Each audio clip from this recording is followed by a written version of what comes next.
വിശുദ്ധ മർക്കോസ് എഴുതിയ സുവിശേഷം അധ്യായം 12 വാക്യങ്ങൾ 38 മുതൽ 44 വരെ. നിയമജ്ഞരെ വിമർശിക്കുന്നു. അവൻ ഇങ്ങനെ പഠിപ്പിച്ചു: നിങ്ങൾ നിയമജ്ഞരെ സൂക്ഷിച്ചുകൊള്ളുവിൻ. നീണ്ട മേലങ്കികൾ ധരിച്ചു നടക്കാനും പൊതുസ്ഥലങ്ങളിൽ അഭിവാദനം സ്വീകരിക്കാനും സിനഗോഗുകളിൽ മുഖ്യസ്ഥാനങ്ങളും വിരുന്നുകളിൽ അഗ്രാസനങ്ങളും ലഭിക്കാനും അവർ ആഗ്രഹിക്കുന്നു. എന്നാൽ അവർ വിധവകളുടെ ഭവനങ്ങൾ വിഴുങ്ങുകയും ദീർഘമായി പ്രാർത്ഥിക്കുന്നുവെന്ന് നടിക്കുകയും ചെയ്യുന്നു. ഇവർക്ക് കൂടുതൽ കഠിനമായ ശിക്ഷാവിധി ലഭിക്കും. വിധവയുടെ കാണിക്ക.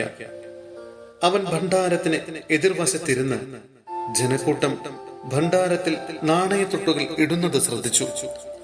പല ധനവാന്മാരും വലിയ തുകകൾ നിക്ഷേപിച്ചു.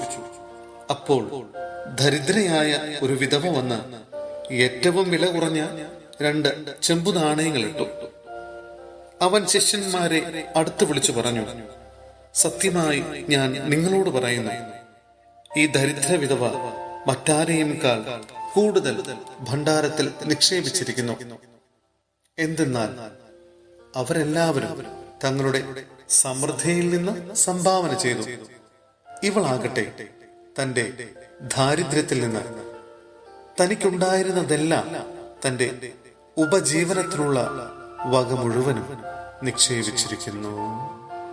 സഹോദരരെ, വിശുദ്ധ പൗലോസ്ലീഹ കൊറിന്ത്യോസിലെ സഭയ്ക്ക് എഴുതിയ 2-ാം ലേഖനം അധ്യായം 9 വാക്യങ്ങൾ 1 മുതൽ 5 വരെ.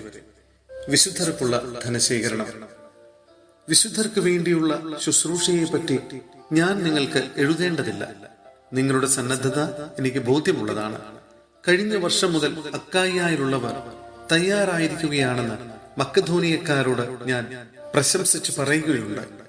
നിങ്ങളുടെ തീക്ഷ്ണത നിരവധി ആളുകൾക്ക് ഉത്തേജനം നൽകിയിട്ടുണ്ട്.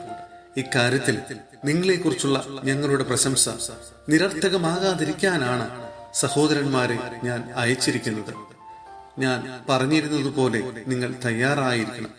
അല്ലെങ്കിൽ മക്കധോനിയക്കാർ ആരെങ്കിലും എന്റെ കൂടെ വരികയും നിങ്ങളെ ഒരുക്കമില്ലാത്തവരായി കാണുകയും ചെയ്താൽ നിങ്ങളുടെ കാര്യം പോകട്ടെ. ഇത്രമാത്രം വിശ്വാസം നിങ്ങളിൽ അർപ്പിച്ചതിന് ഞങ്ങൾ അവമാനിതരാകും. അതിനാൽ എനിക്ക് മുമ്പേ നിങ്ങളുടെ അടുത്ത് വന്ന് നിങ്ങൾ വാഗ്ദാനം ചെയ്ത ഉദാരമായ സംഭാവന മുൻകൂട്ടി സജ്ജമാക്കാൻ സഹോദരന്മാരെ പ്രേരിപ്പിക്കുക ആവശ്യമാണെന്ന് ഞാൻ കരുതി. അങ്ങനെ ആ സംഭാവന ഞങ്ങളുടെ നിർബന്ധം മൂലമല്ല, നിങ്ങളുടെ സന്മനസ്സുകൊണ്ടാണ് ശേഖരിച്ചതെന്ന് വ്യക്തമാകട്ടെ.